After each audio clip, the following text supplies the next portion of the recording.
अस्सलाम वालेकुम एवरीवन। आज हम देखने जा रहे हैं कार्ल मार्क्स को। कार्ल मार्क्स जो थे वो ट्रायर में पैदा हुए थे 5 मई 1818 में। उनके फादर एक लॉयर थे। He belongs to a middle class. Doctorate in philosophy from the university of Berlin. Editor in chief रहे एक लिबरल और रेडिकल न्यूज़पेपर में। एंड इनके हवाले से बहुत ही मशहूर है ये बात कि he was a political activist और ज़्यादातर रेवोल्यूशनरी एक्टिविटीज़ में इन्वॉल्व रहे, जिसकी वजह से उन्होंने बहुत से मसाइल देखे भी थे। उनके अगर मेजर वर्क की बात करें तो ह्यूमन पोटेंशियल है, डायलेक्टिज्म, मटेरियल डायलेक्टिज्म है, और इसी तरह से structure of the capitalist society and so on. आज हम जो टॉपिक डिस्कस करने जा रहे हैं वो है डायलेक्टिक का। द डायलेक्टिक कॉन्सेप्ट क्या है basically? According to Hegel and Karl Marx, society constantly change. Pattern of the life and the interaction pattern continuously change. Hegel का जो कॉन्सेप्ट है डायलेक्टिक का, वो that was based on the contradiction between ideas. Means कि हमारी जो thinking है या लोगों के माशरे में जो थिंकिंग है वो चेंज है, लेकिन एक इसका बुनियादी मकसद क्या होता है बकौल हीगल के कि ऐसा डिस्कोर्स एनालिसिस करना या डिस्कोर्स करना बिटवीन टू और more than two people so that they can establish a truth. Means जब दो मुख्तलिफ ओपिनियन रखने वाले लोग आपस में बैठते हैं तो वो डिस्कशंस करते हैं। उस डिस्कशन का मकसद बुनियादी तौर पे ये होता है कि वो किसी एक ऐसी आर्गूमेंट पे पहुंच जाएं जो कि ट्रुथ हो, ठीक हो, एप्लीकेबल हो, या उनके नज़दीक जिससे माशरे में तब्दीलियाँ आएँ। तो ये तो हीगल का कॉन्सेप्ट था जिसको वो आइडियाज़ तक रखते थे कि भी कॉन्ट्रडिक्शंस जो हैं वो आइडियाज़ में रहती हैं। इसके बाद हम आते हैं कार्ल मार्क्स की बात करते हैं। कार्ल मार्क्स ने कहा था कि dialectic deal with material world not the mental world. Karl Marx क्या कहते थे? वो कहते थे कि ये कोई जो डायलेक्टिक है, दुनिया को हमने स्टडी करना है, और ये जो दुनिया में तब्दीलियाँ आती हैं, जो कंट्राडिक्शंस आती हैं और फिर नए नए सॉल्यूशंस निकलते हैं, तो ये सिर्फ आइडियाज़ तक नहीं है बल्कि ये मटेरियल वर्ल्ड में होता है। इसी वजह से उनकी इस थ्योरी को मटेरियल डायलेक्टिलिज्म भी बोला जाता है, या मटेरियलिस्टिक डायलेक्टिक भी बोला जाता है, क्योंकि उन्होंने मटेरियल वर्ल्ड के ऊपर बात की थी। अब हम आते हैं डायलेक्टिक के ऊपर बात करते हैं। कार्ल मार्क्स कहते थे this is not a pre determined outcome. ये कोई पहले से डिसाइडेड चीज़ नहीं है कि जी आपने बैठ के कमरे में डिस्कशन की और फैसले हो गए कि जी दो मुख्तलिफ ओपिनियन रखने वाले लोग या तीन मुख्तलिफ ओपिनियन रखने वाले लोग बैठे, उन्होंने सलाह की, मशवरा किया, और जी माशरे की जो किस्मत है या माशरे के जो फैसले हैं वो ऐसे हो जाते हैं। नहीं, ऐसा कुछ नहीं होता। ही आर्ग्यूड दैट ये एक एम्पिरिकल स्टडी है सोशल प्रोसेसेस की। हम एम्पिरिकली स्टडी करते हैं, हम देखते हैं किसी भी चीज़ के हर पॉसिबल पहलू को, और अमली ज़िंदगी में हमें डायलेक्टिक होता है, हम उस चीज़ को फेस करते हैं। उसका मेजर जो कार्ल मार्क्स का पॉइंट था वो कंट्राडिक्शन था, और हीगल का भी जाहिर सी बात है यही मेजर पॉइंट था। फ़र्क सिर्फ ये था कि हीगल कहता था ये कंट्राडिक्शंस जो पाई जाती हैं ये आइडियाज़ में पाई जाती हैं, जबकि कार्ल मार्क्स ये कहते थे कि ये contradictions not only in our mind or the thinking but these are the real.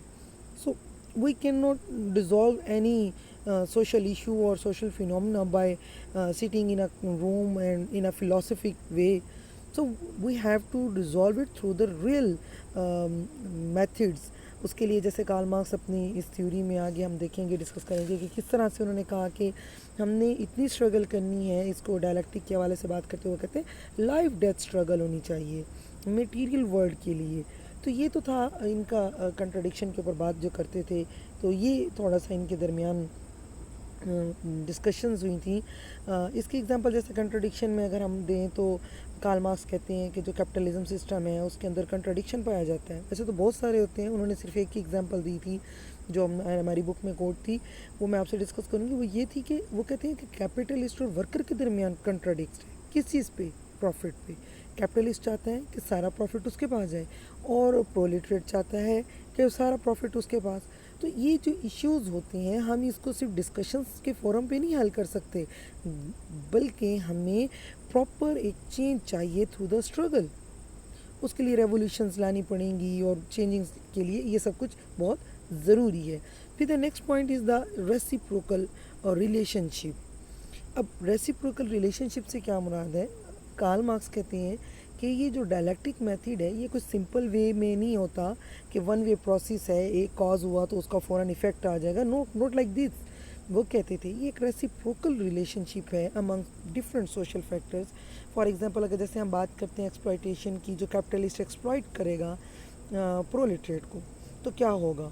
ज़ाहिर सी बात है, वर्कर डिससेटिस्फाइड होगा, वो स्ट्रगल की तरफ आएगा, शायद वो वायलेट करेगा या किसी किस्म की स्ट्राइक करेगा अपनी सेटिस्फेक्शन के लिए, अपने प्रॉफिट को इंक्रीज़ करने के लिए. तो नतीजा क्या निकलेगा?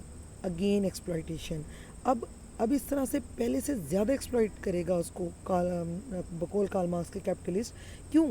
ताकि वो इस किस्म के जो वर्कर्स की रेजिस्टेंस है उसको दबा सके, उसको ख़त्म कर सके. सो इस तरह से क्या होता है, कार्ल मार्क्स कहता है कि डायलैक्टिक ये एक ऐसा प्रोसेस है, ये एक ऐसी रिलेशन है जो वन वे नहीं है. इसके पीछे more than many social factors उसके पीछे कॉज बन के आ रहे होते हैं. ये कोई सिंगल सिंपल सब वे नहीं है कि एक वजह होगी तो एक ही उसका असर होगा, फिर कोई वजह पैदा होगी तो फिर उसका असर. No, not like this. तो कार्ल मार्क्स ये कहते हैं कि माशरे के अंदर कंट्राडिक्शंस आती हैं, उसके बदले में और निज़ाम आते हैं, और फिर इसी तरह से ये सिलसिला सो ऑन चलता रहता है. हीगल ने इस कंट्राडिक्शंस को, इस डायलैक्टिक को through out the life on the basis of thinking रखा था. जबकि इनको कार्ल मार्क्स जो कहते हैं इसको कहाँ अप्लाई करते हैं? मटेरियल वर्ल्ड के ऊपर. इसी के ऊपर वो बात करते हैं थीसिस, एंटीथीसिस एंड सिंथेसिस का कॉन्सेप्ट आता है. थीसिस क्या है? बेसिकली एक ऐसा आइडिया जो आप देखते हैं. एंटीथीसिस क्या है? उसके अपोजिट कोई और बंदा जो उसके कॉन्ट्रडिक्शन में बात करता है, उसके अपने आइडियाज़ हैं. फिर होता क्या है? थीसिस की कुछ खूबियाँ, एंटीथीसिस की कुछ खूबियाँ, उनको लेके एक नई प्रोपोजिशन बनाई जाती है बकौल हीगल की. कोई एक नया सोल्यूशन ढूंढा जाता है तो वो उसका क्या कहलाता है? सिंथेसिस. और इनके बकौल कि ये सिलसिला मुसलसल चलता ही रहता है. फिर थीसिस आता है और फिर उसका एंटीथीसिस और फिर सिंथेसिस.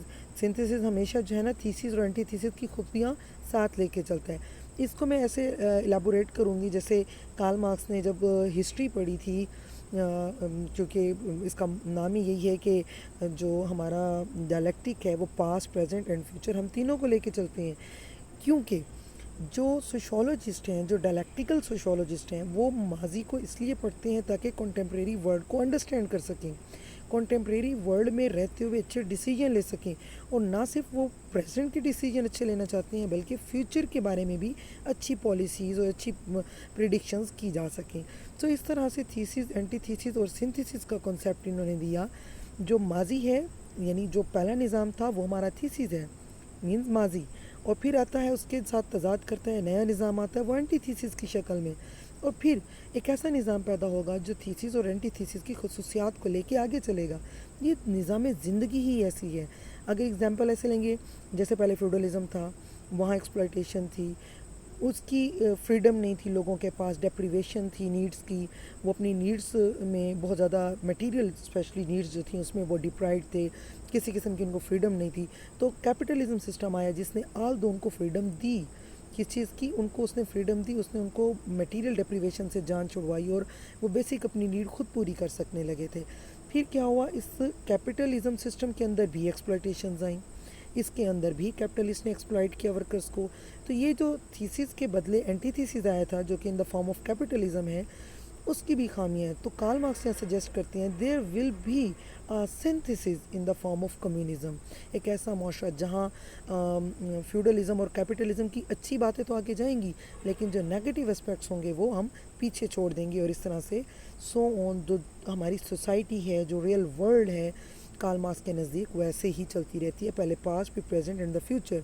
यानी पहले थीसिस होता है, फिर उसका कोई एंटी थीसिस आता है, तो फिर कोई सिंथेसिस, और ये फिर thesis, anti thesis and synthesis का प्रोसेस जो है ऐसे ही चलता रहता है. Thank you so much.